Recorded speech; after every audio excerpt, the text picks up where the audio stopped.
Habíamos quedado en la parte de anemia y quiero que esta parte por ahí les quede bien claro, ¿ya? Que anemia no es la disminución en el volumen de sangre, ¿ok? Porque la sangre, dijimos, contiene glóbulos rojos, contiene glóbulos blancos, plaqueta, y un 50% es agua, proteínas, aminoácidos, todo, ¿sí? Entonces, se define como anemia a la disminución en el número de eritrocitos, ¿sí? No en el volumen de sangre total, ¿ok? Por ende, ¿qué vamos a tener como resultado de la disminución de eritrocito? La incapacidad o la deficiencia para transportar oxígeno, porque dijimos, los eritrocitos solo contienen oxígeno ligado al grupo M, a la hemoglobina, ¿sí? Entonces, si tenemos baja de eritrocitos, vamos a tener deficiencia también en la oxigenación, ¿sí? Poca cantidad de hemoglobina. Por lo tanto, los tejidos van a sufrir esa hipoxia, ¿sí? ¿Y qué es hipoxia, dijimos? Es la disminución. Hipo, siempre que lleve el sufijo hipo, vamos a decir que es disminución, ¿sí? Hipocromía, por ejemplo, hablamos de deficiencia en el color. Cromía siempre es color, ¿sí? Bien, entonces hasta ahí queda claro, ¿verdad? Sí, doctora. Muy bien. Ahora, ¿qué pasa? A ver, nosotros tenemos que entender la patología de la enfermedad, decíamos, como para curar al paciente, ¿sí? Llegar al diagnóstico. ¿Cómo hago el diagnóstico de una anemia? ¿Cómo sé que el paciente está anémico? ¿Cómo diagnostico? ¿Alguien me puede decir? A ver. Hemograma por los hematocritos. Sí, hematocrito. Bien. Eh, ¿Ayaviri está? Sí, está, creo, ¿no? Sí, doctora. Ayaviri, a ver, dígame, clínicamente, ¿sí? Así, observando al paciente en una evaluación clínica, ¿cómo se puede dar cuenta que el paciente está anémico? A nivel de laboratorio, decían sus compañeros que puedan medir el hematocrito, pero clínicamente, ¿qué signos clínicos tendría su paciente como para que usted diga que tiene una anemia? Las mucosas que estén pálidas, digamos, ya que falta de apetito, o sea, que no tenga, ¿cómo se dice? No Ya, tenga ganas, algo así. falta de apetito o disminución de apetito, mucosas pálidas, ¿qué más?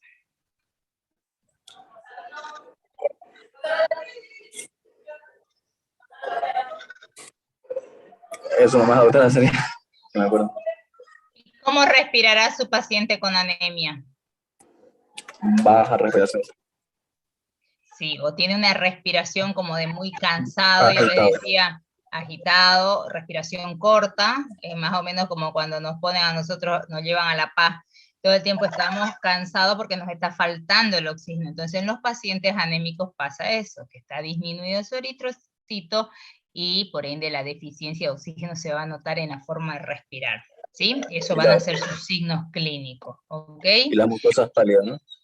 Claro que sí, porque dijimos, el eritrocito contiene hemoglobina, que es lo que le da la coloración a las mucosas. Si hay baja de eritrocito, hay baja de hemoglobina, y la coloración de las mucosas va a ser más pálida. Va a estar disminuido el color igual. ¿Bien? Ok, entonces, clínicamente podemos darnos cuenta por esos signos clínicos, pero no podemos decir qué tan bajo está nada. Yo les decía que para eso tenemos que medir en el laboratorio el número de eritrocitos o el hematocrito, que nos indica el volumen que están siendo ocupados por los eritrocitos, ¿sí? Si estos están bajos, por debajo de sus valores de referencia, eso se denomina anemia. Ahora bien, ¿alguien me puede decir cómo curamos una anemia?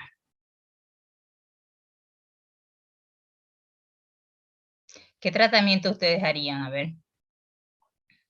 ¿Qué se les Primero hay que ocurre? encontrar el problema por el que está causando esa enfermedad, doctora. Hay que hacer análisis y ver ¿Y cuál es el cuál? principal problema, porque si nos ponemos a darle hierro o vitamina B12, es como no desinfectar la herida y solamente ponerle una curita y va a volver de nuevo al problema, porque con el hemograma nosotros vamos a poder observar si tiene alguna enfermedad que sea hemolítica, por ejemplo, como las parasitosis por Babesia o Ehrlichia, y ahí vamos a poder tratar esa enfermedad que se va a poder curar el animal y recién darle una suplementación. Bien. Entonces, ¿cuáles podrían ser las causas? En el Lascano, ¿está Susana? Sí, doctora. Bien, Susana, dígame, ¿cómo se clasifican las anemias de acuerdo a la respuesta de la médula ósea? Se clasifica como crónica y la normal. En la crónica se puede observar que los tejidos tienen un color más rojo, más rojizo, y el tejido, y también que se reemplaza con el tejido a- a- adiposo. Eso. Que también, y también eso es debido a la producción de los eritrocitos. No, no, no, no. Cuando hablamos de anemia es la disminución de las mucosas porque le va a faltar cualquiera que sea la causa, digamos. No van a estar rojas, como en una hiperemia, por ejemplo, que ahí sí van a estar rojas porque aumenta mi cantidad de eritrocitos por cualquiera que sea la causa que está produciendo la hiperemia. ¿Sí? Entonces parece que se estaba confundiendo. ¿Cómo se clasifican las anemias de acuerdo a la respuesta de la médula ósea o fisiológica, fisiopatología de las anemias? A ver, que por ahí en el texto ustedes lo tienen como fisiología de la anemia. La fisiopatología de las anemias. Sería anemia crónica, anemia hemolítica y otra razón de anemia podría ser una hemorragia. Exacto, ¿sí? Esas son las dos grandes causas por las que yo puedo tener una anemia. Una porque se pierdan, que dijimos puede producir por una ruptura de los vasos, que puede ser lo que llamamos rexis, lo que se llama rexis, hemorragia por rexis o por diapédesis, ¿sí? Entonces la pérdida total de sangre, que es la hemorragia, se pierden todos los componentes de la sangre, tanto los eritrocitos, las plaquetas, la parte líquida, las proteínas, los leucocitos, todo, sangre entera, volumen, ¿sí? Hemorragia. Y después tenemos las hemolíticas, que son las que solo se pierden los eritrocitos y el volumen se mantiene, el volumen de sangre, ¿sí? Es como en este caso, solo la capa de eritrocitos es la que se pierde, ¿bien? Que puede ser que lo rompan algún parásito, que su propio organismo lo identifique como no propio en el caso de las autoinmunes, ¿sí?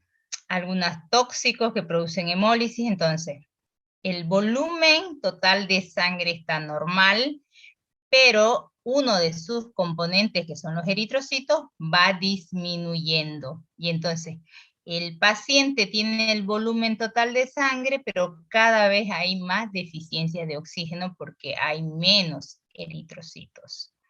¿Sí? Entonces, las dos grandes causas para que haya una anemia es, uno, hemorragia, y la otra, por hemólisis. ¿Sí?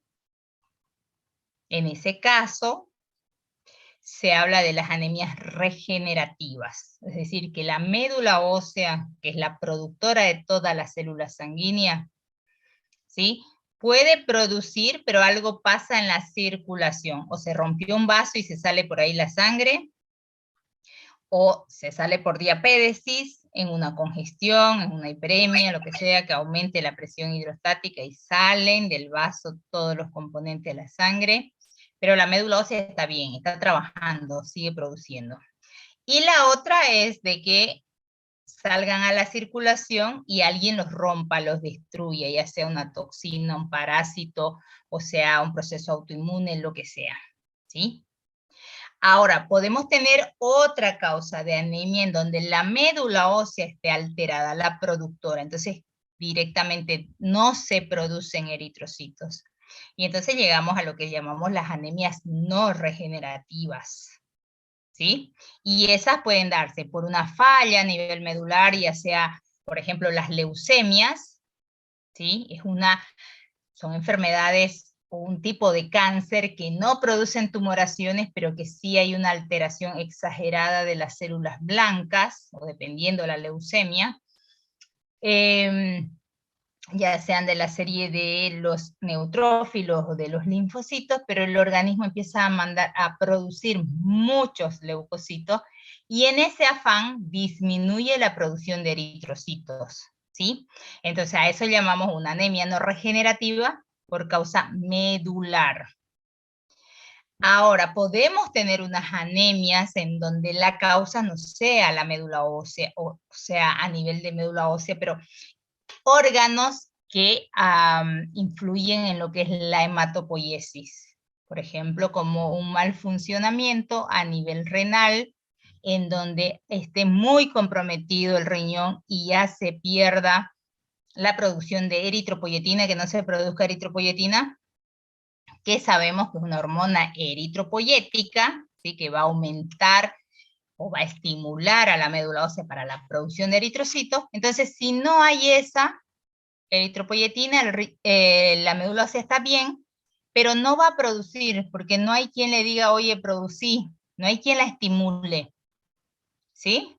Yo les digo siempre a mis estudiantes, la médula ósea es igual que nosotros, si no le dicen, oye, levántate, oye, anda a la U, oye, estudia, no lo hace, y esa a quien le manda es la eritropoyetina, ¿sí?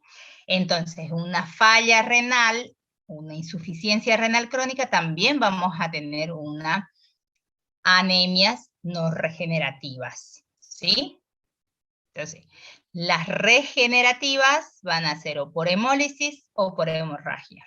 Y las no regenerativas pueden ser por un problema a nivel medular o extramedular, como puede ser una falla renal, ¿no? La disminución en la eritropoyetina, ¿ok? Eso en cuanto a la fisiopatología. Y pueden ser obviamente agudas o crónicas en el caso de las hemorragias, por ejemplo. Pueden ser agudas cuando se rompe un vaso, una fractura, ¿sí? Un politraumatismo, entonces pierde rápidamente, y yo les decía, en esos casos los pacientes se mueren por hipovolemia, ¿sí? Pero podemos tener causas de hemorragia crónica, es decir, que van a ser pérdidas menores, pero en un periodo muy largo. Por ejemplo, a ver, Soleto, Soleto, ¿me puede decir cuáles podrían ser las causas de anemias hemorrágicas crónicas?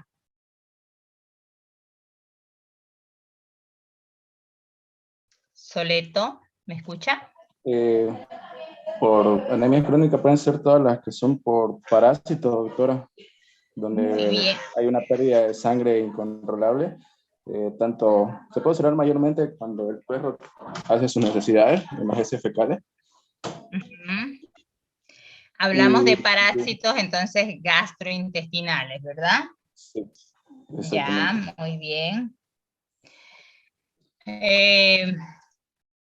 Los nematodes sobre todo lesionan mucho la mucosa, y es por donde van perdiendo sangre, porque como tienen ganchos, lesionan la mucosa intestinal y van perdiendo sangre por un periodo muy largo a través de las heces. Por eso las heces pueden ser teñidas de un más rojo o un alquitranado, dice un marrón intenso, oscuro, porque ya puede ser sangre digerida, ¿no? La monchus, que produce muchas anemias hemorrágicas crónicas, digamos, ¿no? Entonces el paciente va perdiendo sangre de a poquito, y eso es lo que le da la capacidad para ir como que manejando el volumen. No entran en un shock hipovolémico, porque no es un periodo muy corto, como en una hemorragia que se corte un vaso grande, un trauma, por decirle, una fractura de una pierna, una cadera, donde rompen vasos importantes, pierden mucha sangre rápidamente y el organismo no puede compensar ese volumen, ¿sí? Y entonces puede entrar hasta en un shock hipovolémico, ¿bien? Pero sin embargo, cuando pierden sangre así de a gotas y en un periodo más largo, claro que sí, el organismo trata de ir compensando el volumen y entonces puede llegar a encontrarse anemias un poquito más marcadas, ¿sí? Otra de los lugares por donde se puede perder sangre, las dos lugares por donde se pierde con mayor frecuencia en estas hemorragias crónicas, o por la orina o por las heces, ¿sí? Por las heces cuando hay parásitos gastrointestinales, y por la orina cuando hay cálculos, cuando hay tumores, ¿sí? Que van lesionando la mucosa, van perdiendo sangre en un periodo muy largo, ¿sí?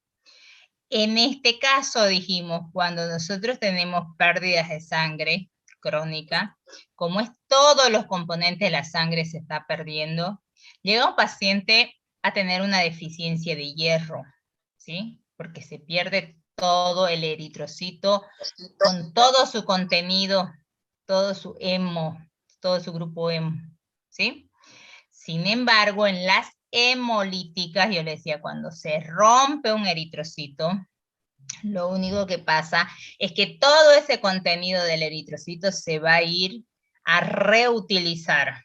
Entonces, en las hemolíticas, hemólisis, que es ruptura del eritrocito, no se pierde el grupo hemo, no se pierde el hierro. Por lo tanto, estos pacientes no llegan a tener deficiencia de hierro. Sí tiene disminuido su eritrocito, pero no es una anemia ferropénica. Sin embargo, en las hemorrágicas sí.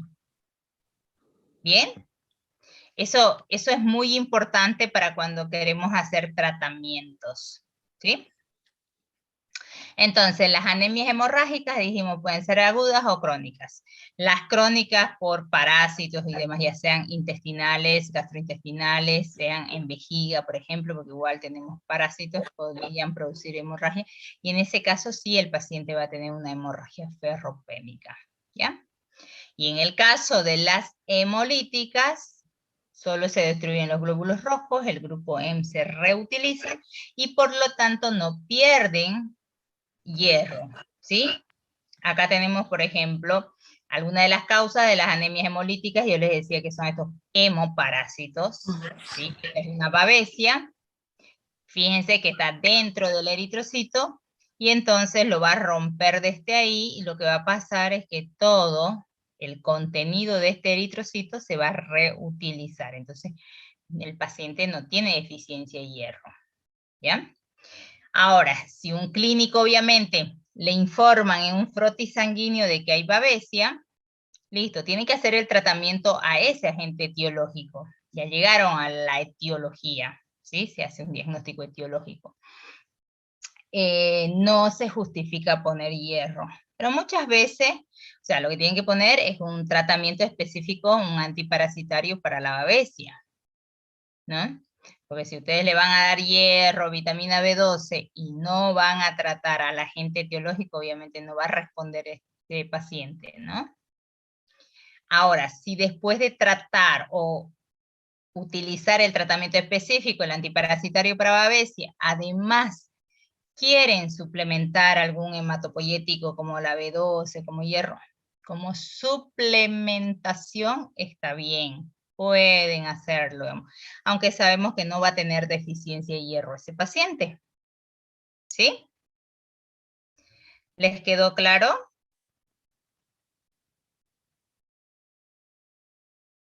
Hola. Quiero que les Sí, quede doctora, bastante quedó claro. bien. Quiero que les quede claro esta parte porque les cuento que las anemias en nuestro medio son una patología, de las alteraciones más frecuentes que encontramos, porque tenemos muchos parásitos transmitidos por garrapata, como es babesia, como es anaplasma, micoplasma. Entonces, es de todos los días, ¿sí?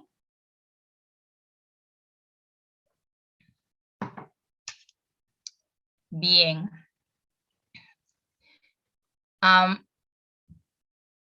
Y después tenemos las anemias por deficiencia, ya sea de hierro, de cobre, vitamina B12, ¿sí?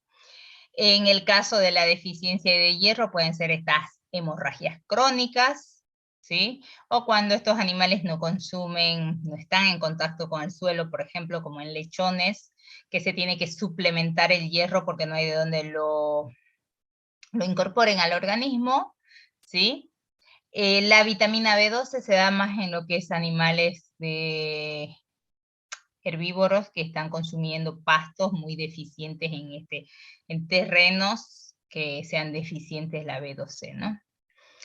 En el caso de la deficiencia de hierro, los eritrocitos van a ser más pequeñitos, ¿sí? Hablamos de unas anemias ferropénicas que son microcíticas, eritrocitos pequeños, pero con deficiencia de hemoglobina, que es hipocromía, ¿sí?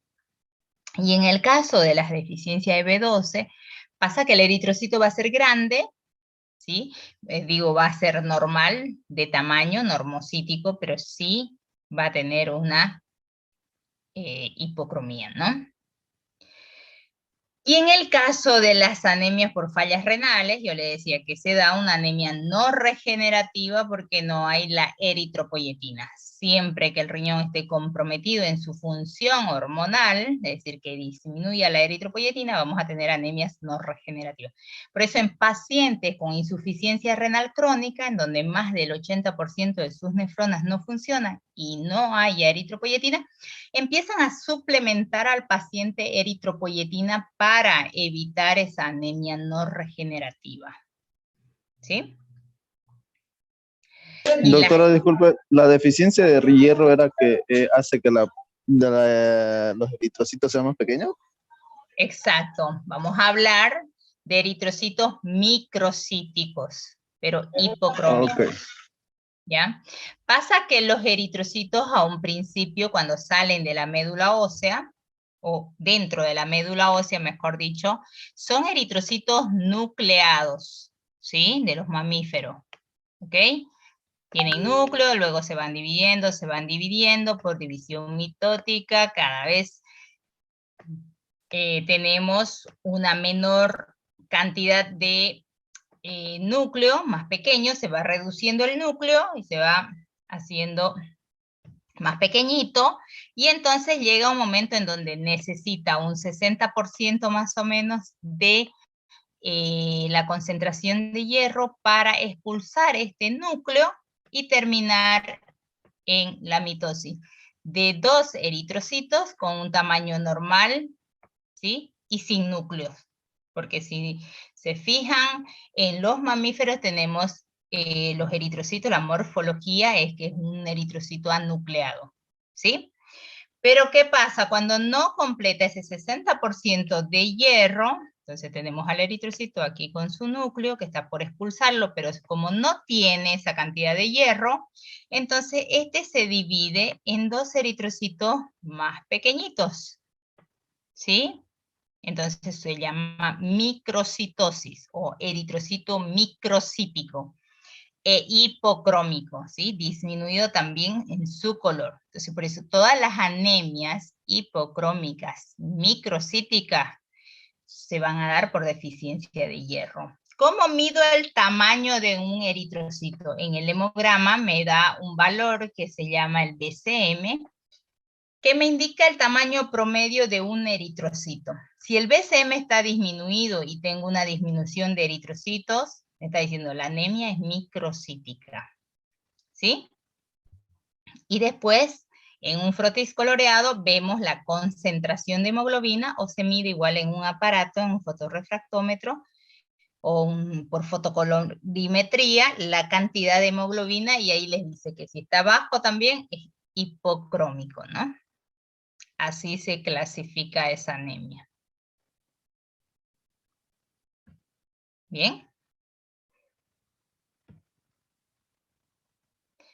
¿Ok? Y las anemias que tienen como problemas a nivel medular, que son por aplasia medular, por leucemias, por hipoplasia, Hay muchas enfermedades que producen aplasia medular, por ejemplo, los procesos víricos, un moquillo, un parvovirus, produce inmunosupresión muy fuerte de la médula ósea, pueden producir las anemias, ¿no? Entonces, fíjense, miren esta mucosa. Esto sí que prácticamente no tiene color, está muy disminuido el color, podemos asumir que tiene una anemia muy marcada.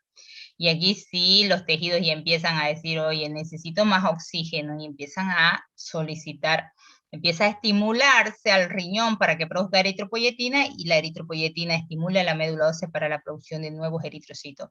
La médula ósea va respondiendo así a un principio, pero llega un momento en donde si no se cura, no pillamos el problema, llega como que un desgaste. O sea, se acaban todas sus reservas, sus nutrientes y todo eso, porque no es solo vitamina B12 ni eritropoyetina para la producción de eritrocitos, es mucho más complejo que eso, y entonces llega como a un agotamiento, ¿sí? Y ya no se produce más. Entonces, pueden empezar con una anemia regenerativa y después terminan como una anemia no regenerativa como por desgaste, ¿sí? A esto es lo que llamamos una hemorragia por Rexi, cuando se cortan los vasos, y la diapédesis, que sería aquí sin que se rompa el vaso, pero cuando aumenta mi volumen, el endotelio se vuelve más delgado y dejan pasar, ¿sí? Así es que bien, entonces a eso llamamos por diapédesis, ¿no es cierto? La salida del eritrocito sin que se rompa el vaso. Esas son las dos causas para que se produzcan las hemorragias. ¿Bien? Entonces, las hemorragias podemos tener, obviamente, por toda la alteración en lo que es el mecanismo de coagulación. Se llaman enfermedades o trastornos de la coagulación. ¿Ustedes se acuerdan cómo se produce una coagulación? ¿Alguien se acuerda? Por los trombocitos, las plaquetas. Influyen las plaquetas, está bien, pero no solo las plaquetas. Las plaquetas solo se pegan al vaso, al endotelio, como para taponar en ese momento, pero es muy débil ese taponamiento, por eso se llama coagulación primaria, ¿no? La fase primaria. Después necesita que ese coágulo esté mucho más fortalecido, y lo hacen con otras sustancias como la fibrina, el fibrinógeno, que hace que las plaquetas, esa red de plaquetas sea más dura, ¿sí? Como que mejor pegamento. Y entonces vienen todos los 12 factores de coagulación que tenemos, más calcio, más fibrina, fibrinógeno, las vitaminas K y todas esas. Entonces, es bastante más complejo la coagulación. Entonces, la deficiencia de cualquiera de estos factores de coagulación puede hacer que un paciente sufra una hemorragia, ¿sí? Entonces, cuando nosotros tenemos un paciente con hemorragia por algún orificio, es bastante sencillo como empezar a buscar las causas, digamos, ¿no? Pero a veces pueden ser hemorragias internas que no las vemos, ¿sí? El paciente me llega con anemia y es hemorragia porque me está perdiendo hacia una cavidad. Puedo tener un hemotórax, por ejemplo, y si de a poquito se me va produciendo esa hemorragia en el tórax, recién cuando el pulmón no pueda expandirse bien, voy a ver los signos clínicos. Y ahí tengo que hacer el diagnóstico, digamos, ¿cuál es la causa? ¿Sí? Bien. Entonces, podemos tener hemorragias por diapédesis en el caso de congestión, cuando hay mucho acúmulo